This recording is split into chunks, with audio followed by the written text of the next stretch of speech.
that. And these people have built homes, they have educated their children. So hi guys, welcome to Kittens TV. It's yet another episode. I'm here with a very beautiful lady. She's my guest today, and I let her introduce herself. You know, she's an awesome lady. She's an MC. She talks a lot. That's why she's here. And I let her introduce herself and tell her what she does. All right. Hi guys, my name is Sally Mora, a super MC, a female MC, a host. I have my own YouTube channel as well. I love humanitarian work. I'm a friend of Zeki. And now that I'm with Zeki, Simuwachi. Yeah.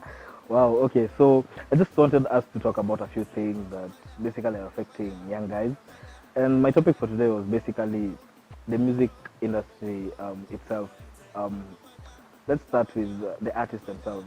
You've been in the entertainment industry for a while, and I'm sure mpatana na wasanii wengi wanakuambia upatie platform, or you know, you guide them and stuff like that. How has been your take since you started till date about artists in the industry? Well, the one thing that has always been clear when an artist comes to me and says they need a platform, it's our lack of structure in our own industry.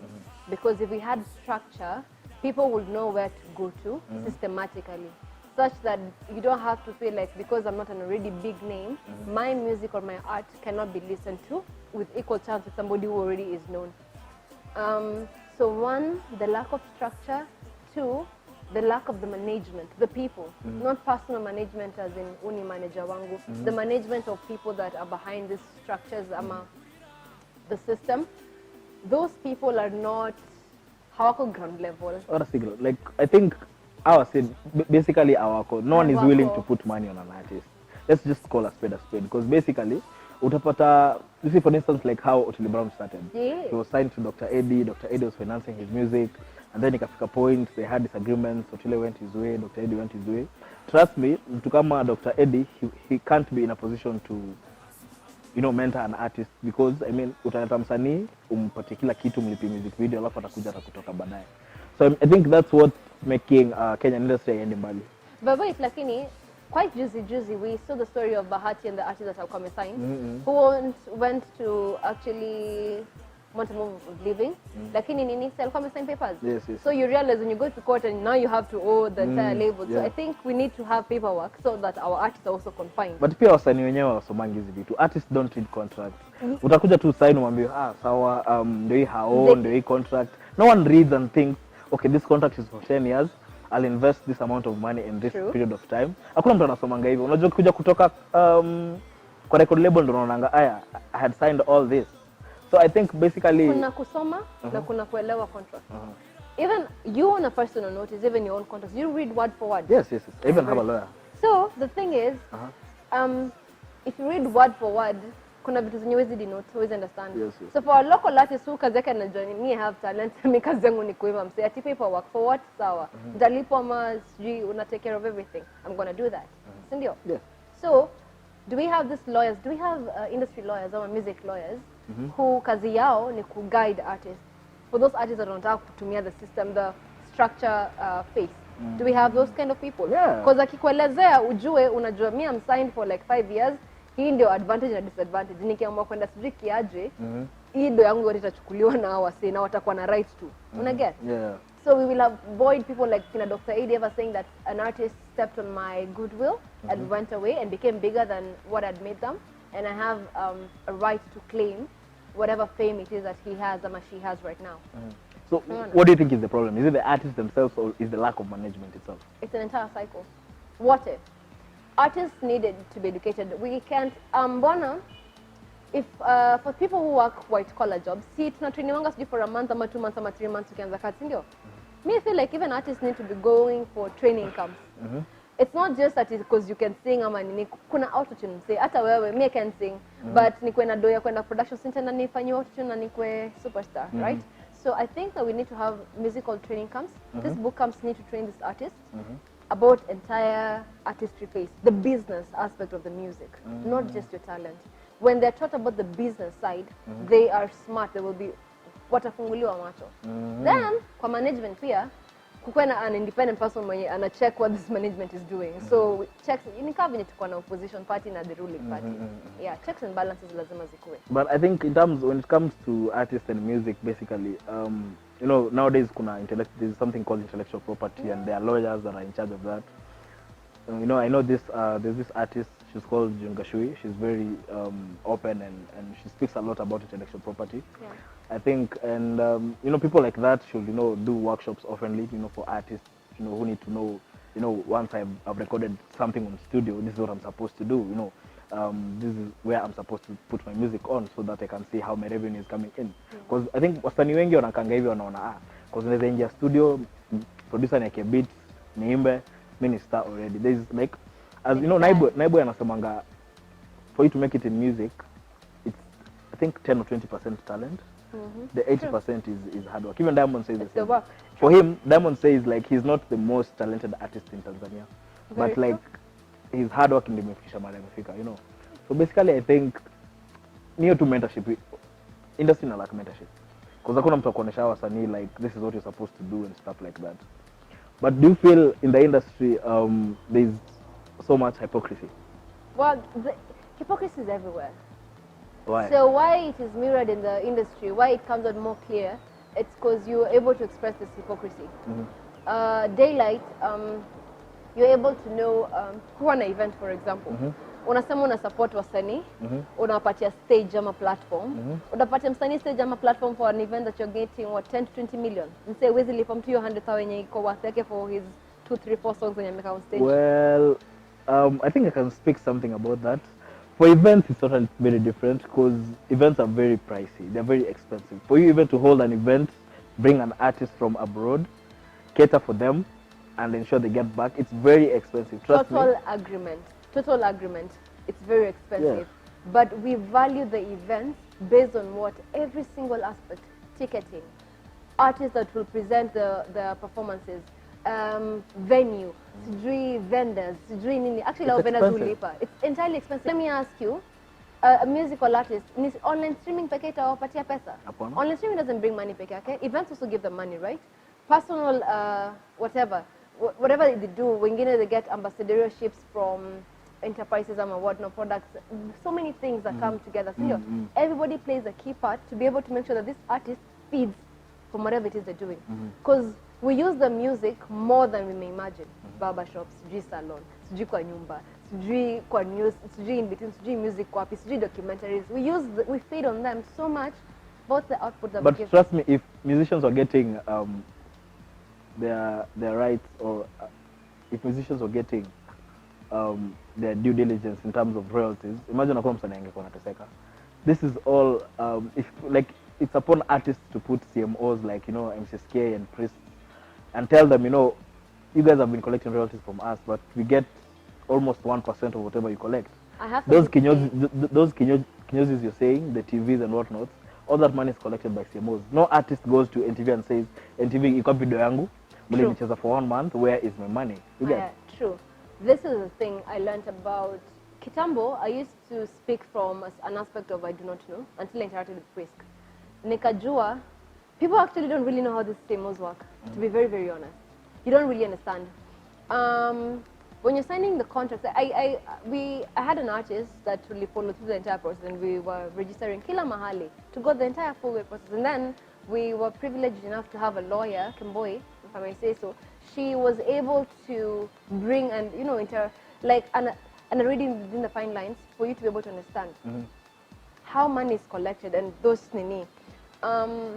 If I'm signed, and if my director or the producer or whatever that did the music is signed, every person, kama ni 10 bob utamake, your 10 bob iko na watu kama wangapi kwa hiyo 10 bob moja. You understand?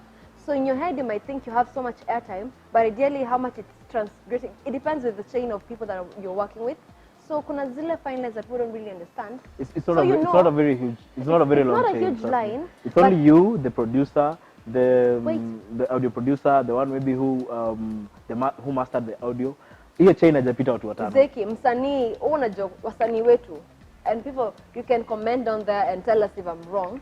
Wasanii wetu wanajuanga aje. Mimi ndo naimba, Zeki anajua ni Sally anaimba song, si ndio? So song ni nani ni Sally, si ndio?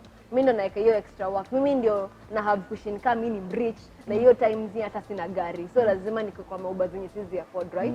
So msanii mwenye kwa na mentality kama hiyo, unafikiria ataanza kufikiria the fine lines between atakuwa akifikiria wait, nilisikia controversy mahali wasa wanafaa kulipa mita moja. Maybe hata yesi wasi mita moja, maybe yeye ni worth so. Ama, you understand? But yeye kishakiko msee mita moja, mimi nataka mita moja, wamenibia. Wamekubia wapi?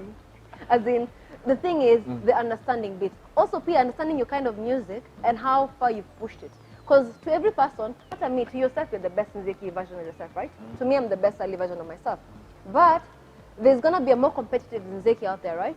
So we don't need to be comfortable because we did a hit once or twice. That tuko sawa. Kuna toka na albums kangapi na bado wanaendelea kuwork hard every single minute. You understand me? So those milestones are the reasons why we have gaps. So is it fair enough to say that this industry is run by cartels? Do you believe the music industry is run by cartels? I believe everything has cartels. By cartels, if you mean people that were there before and gained experience and gained ways to do things and stabilize their foot, those cartels are everywhere. Are they in the music industry? Yes, of course they will be. Will they remove themselves from those positions? Nope. That. And these people have the built homes, they have educated their children, they're living their lives well and they're able to earn from it. Change the game. Don't go into a system. Ukiona kama ni this particular label doesn't work for you, sikimbie hapo juu ya clout. Change your game because umesema there's so much platform. YouTube, online, there's so much. The world has access to your music right now and you can gain for money. Amazon can sell your music, right? There's so much that you can do and you see must ufanya vile ulikuwa unafanya kitambo hapa. Right now we are in an age and era where we have options. So I'm telling somebody that will still use the excuse your cartels being a formidable reason. If they're there, blocking point A, there's B, C, D, E, F, G, H. Move this particular side. That's all I can say. So I think the last question I want us to discuss about is the wannabes and the fakeness in the industry. There are people who come in the industry for the show, for the show of, for the show of, as in for the lights and the glamour and the events and the red carpets. What's your take on this? Clout is, but paparazzi. There's good or bad paparazzi is always paparazzi, and it's good clout for you. That anybody in the industry will tell you that. Do people take it far? Yes. Pressure pia, unajua ukiona mtu ako na Benz yake na msee hapo na Prius nini how? Me trust me, ukiona Benz mimi hata nikiona Vitz. I mean, as long as all of us have a car, me I don't care which car you have. But you see, your mental strength is stronger than somebody like that. You understand? It depends on the way. Ukitoa video, you know people, a local mwananchi will judge you from a video, will be like, "Hey, ama demoto ilikuwa kwa video. Shit, walishoot yako how? Probably it's on rent. Nyumba, ama ilikuwa inajengwa mahali na una advertise msee inajengwa." You understand? So the question should be how we deal with these pressures for our artists, how we can help reduce the pressure. Sisi wananchi adapt to how artists go with their fakery lifestyle. Because kama nitakupata kwa mata niko zile za shit Nzeki inaanza kutit Nzeki manzi anafanya nini kwa mata. You guys, sisaidi Nzeki? Do you think this is the cause of the problems that has been affecting comedians of late? Because kama ukiona on social media, comedians have been ranting about you know Churchill show, the whole hullabaloo of the cartels in that show. You have to be friends with a certain director for you to have a chance to perform. You're a big name on TV, but in real life, you don't have a place to sleep. You don't have money to feed yourself. I mean, could that be the cause?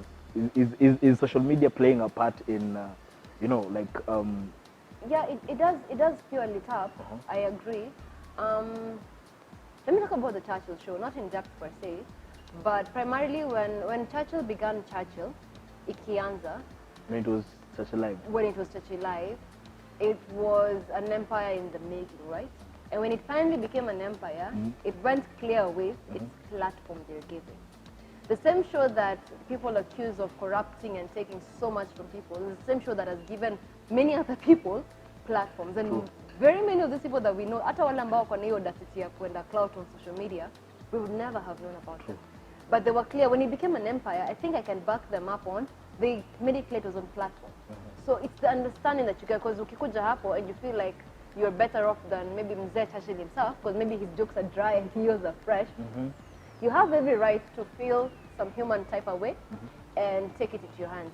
Does it mean that it has to go to extent? If something is not right by you, because I'm sure that anybody who works, you need to know, either you sign some form of MOAs, agreements, or contracts, or something.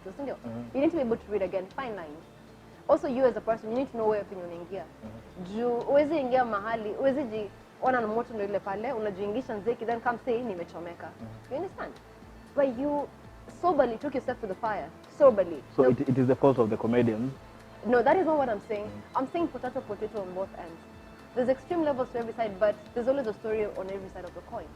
So I cannot side with comedians and say that they're lying. No, they're not. They have a story and they have facts for that. As well as I cannot say Churchill is wrong as well, entirely, because they also have their own truth as well. So the thing is, just fix the mishaps. Don't. Okay, this is how it is, huh? Don't say let me tell everything you, is wrong. there's a creative director at the show. Yeah. And the complaints were from the comedians who left the show is you have to be friends with this guy for him to give you a chance to perform. And the same way I was talking about cartels, like he is a cartel in quotes, according to them. These are not my views, these are views of the comedians. Because like people are complaining, we've not been seeing you on the show. You're like, my jokes are good, but that person doesn't like me. You see? So basically it really affects the artists themselves. I mean, Jalango was saying, you know, msanii anakuja pale 3, 4, 5 shows, you know, kiburi inamuingia kwa kichwa, anaona yeye ni celeb, you know. I think it's a dicey situation because basically, yes, it's a platform, but I mean, if you had told them you'll pay them, why not pay them? Those are my thoughts, personal thoughts. The issue here is the expectation of the amount of payment that you will get. Okay, let me say this. Comedians yao wako pia na story yao yenye nini. There used to be a show called this Comical Show man. Ilikuwa na kusini kitumfama ni wapi. It was supposed to be growing for artists who felt like they did not need the Churchill space. They themselves, the comedians, did not invest in their own show to make it grow. That I can attest to. So they've been having platforms of their own that they do not support. The laugh industry isn't support such as the cat. It is not. It was bigger. It's bigger. Even I can attest. And they would invite these comedians and all. People don't want to turn up. And remember, kama you're so good, meaning uko na crowd yako, right? So let hao watu wako afisi wa buy hizo tickets zako. Huyo alete wake wa afisi ili tujaze. Singe tutaanza nao watu tu. Ikienda hivi kienda bosi yako ni empire yake. Create your own. Well, okay. So they should just use Churchill Show as a platform on itself. If that's what Churchill Show is giving them, use it as a platform. If it is something that you cannot work with, get out, do your own thing. If you're as big as you say you are, you will blow, right? So, thank you very much for your time. Thank you. Ata kuangalia camera, tell guys at home your last words and tell guys where they can find you. Yeah, that's it. Alright. Asanteni sana watu wa Christian Zeki TV for having me. Follow me on Instagram, Sally_Mora. I have a YouTube channel, Sally Wonderland. Wonderland with an A. So yeah, subscribe, talk to me, let's link up. Nini ambini Nzeki alete watu wake wakuje kwa show yangu. Stay true to your craft, but above all, stay true to yourself. Yeah. So thank you very much. That has been Christian Zeki TV for today. We'll be having more and more conversations with Sally and the other guests as we try, you know, to just tell the Kenyan story as it is. So thank you very much, guys, for watching. Continue subscribing. Finyo kengele kwa chini, you know, share, and God bless you so much. Thank you very much.